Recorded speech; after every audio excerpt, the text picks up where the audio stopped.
Siempre pensé que las leyendas eran solo eso, historias para asustar a los niños.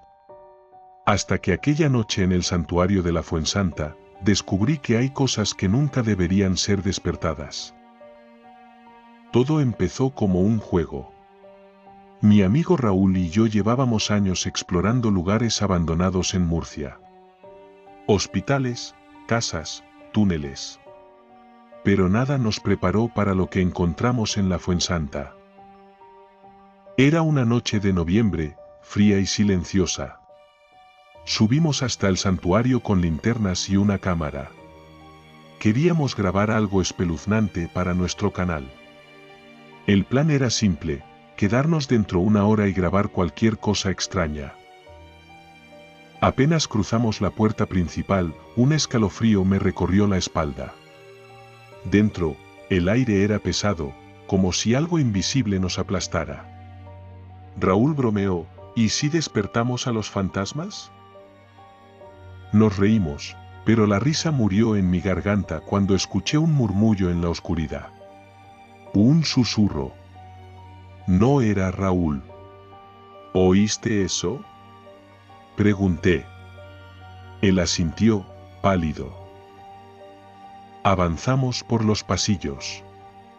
En el suelo había polvo, pero ninguna huella además de las nuestras. Entonces, lo volvimos a escuchar, un susurro inhumano, como si alguien hablara sin boca. Y venía de dentro de la iglesia. Empujamos la puerta y entramos. Las bancas estaban cubiertas de polvo. En el altar, la imagen de la Virgen parecía observarnos con tristeza. Fue entonces cuando vi la puerta de madera al fondo. Era antigua, con grabados extraños. No estaba en los planos del santuario. Algo dentro de mí gritaba que no la abriera. Pero Raúl ya estaba girando el picaporte. Al otro lado de la puerta encontramos una escalera de piedra que descendía en espiral. Bajamos con la linterna temblando en mi mano. El aire olía a tierra mojada y algo más, algo podrido. Al llegar abajo, vimos que estábamos en una cripta. Había estatuas rotas, restos de velas derretidas, y en el centro, una silla de madera con correas de cuero. Parecía una silla de exorcismo. Raúl susurró, Dios. ¿Qué hacían aquí? Antes de que pudiera responder, la linterna se apagó. Y en la oscuridad, lo escuchamos. Respiración. Encendí la linterna de golpe y la luz iluminó una figura en la esquina. Era alta y deforme, con extremidades alargadas y una cabeza torcida en un ángulo imposible. No tenía rostro. Pero lo peor no era eso. Se estaba moviendo. Grité y corrí hacia las escaleras. Raúl iba detrás de mí. Pero cuando llegamos a la puerta, estaba cerrada. Golpeamos, gritamos, pero no se abrió. Y entonces, la voz habló. No la escuchamos con los oídos. La sentimos en la cabeza. Vosotros abristeis la puerta. Ahora, os quedaréis. Miré a Raúl. Su nariz sangraba. Yo también sentía algo dentro de mi cabeza, como si algo quisiera entrar. Entonces, en un acto desesperado, grité una oración. Ave María Purísima. Y en ese instante, la puerta se abrió sola. Salimos corriendo sin mirar atrás. Esa noche, nos prometimos no hablar de lo que pasó. Pero ahora sé que nunca escapamos realmente. Porque cada noche, a las 3:33, despierto con la sensación de que algo me observa. Algo que trajimos con nosotros.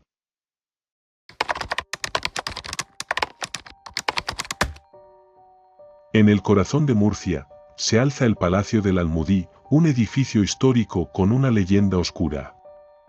Se dice que quienes trabajan allí nunca deben quedarse solos después de la medianoche. En 1621, el Palacio Almudí era un almacén de grano durante una crisis de hambruna. Se rumoreaba que el gobernador ocultaba grano, pero lo que desató la leyenda fue un crimen brutal. Una noche, encontraron los cadáveres de 3 mendigos desmembrados con símbolos de sangre. Se decía que era un ritual para algo que habitaba en las sombras del Almudí. Tras la masacre, el palacio quedó marcado.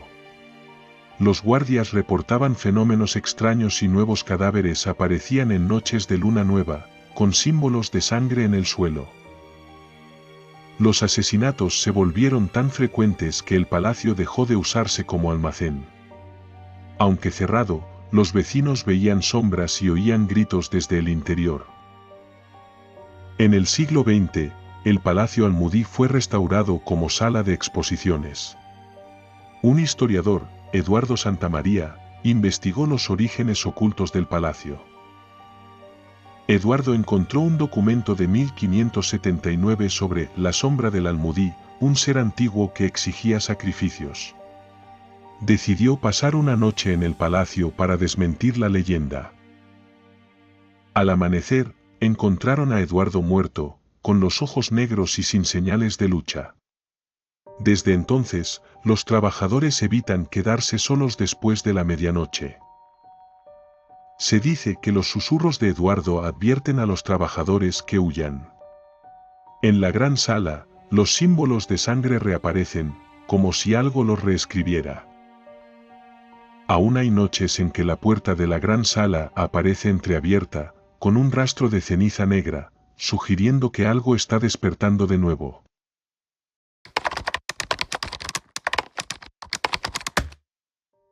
En el corazón de Murcia, en una calle donde la vida sigue su curso sin reparar en el pasado, se alza la cárcel vieja. Aunque cerrada hace décadas, el tiempo no ha borrado los horrores que ocurrieron dentro de sus muros. Se dice que quienes entran de noche escuchan gritos lejanos, sienten miradas invisibles, y si se quedan demasiado tiempo, desaparecen sin dejar rastro. Fernando Castillo, un arquitecto escéptico, estaba a punto de descubrir que algunas leyendas son reales. El 13 de noviembre de 2019, Fernando decidió inspeccionar la cárcel vieja antes de su restauración. No creía en fantasmas ni en maldiciones, así que, cuando el guardia le advirtió que no entrara solo sonrió. A las 2:37 de la madrugada, las cámaras de seguridad lo captaron cruzando el portón con su linterna. Nunca volvería a salir. Dentro, el aire era opresivo, cargado con un hedor rancio a humedad y óxido. Sus pasos resonaban en los pasillos vacíos. Todo estaba en ruinas. Celdas oxidadas, paredes con nombres tallados, y lo más perturbador, rastros de uñas en los barrotes. Fernando llegó a las celdas de aislamiento. Al fondo, encontró una con una inscripción sobre la puerta, Luis Mendoza 1942. Según los archivos, Mendoza fue un asesino brutal condenado a muerte. Pero su ejecución nunca se llevó a cabo. Una mañana, su celda apareció vacía. Nunca encontraron su cuerpo. Los guardias decían que, por las noches, su celda se abría sola y que se escuchaban golpes en las paredes. Fernando entró, intrigado. Iluminó las paredes y vio algo que no debería estar ahí. Palabras escritas con carbón en la piedra: no estás solo. En ese momento, su linterna parpadeó violentamente. Y entonces, lo oyó. Un susurro gutural, justo detrás de él. Fernando se giró de golpe. La linterna iluminó el pasillo. Nada. Pero algo estaba mal. Las sombras se movían de forma antinatural, alargándose como si fueran seres vivos. De repente, todas las puertas de las celdas se cerraron de golpe, haciendo temblar el suelo. Fernando sintió un escalofrío paralizante. Su respiración se aceleró.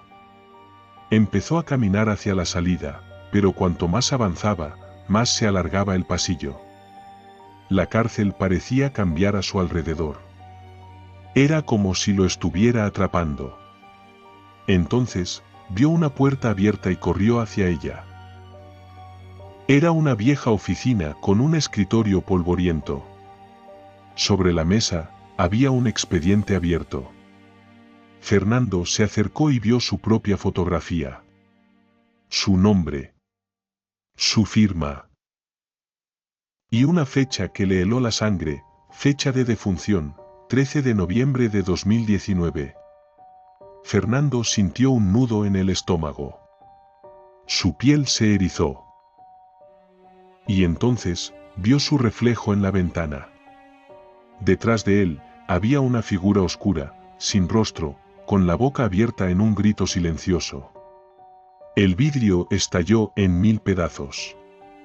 Las cámaras de seguridad grabaron el último momento, Fernando mirando horrorizado hacia la nada. Y luego, desapareció.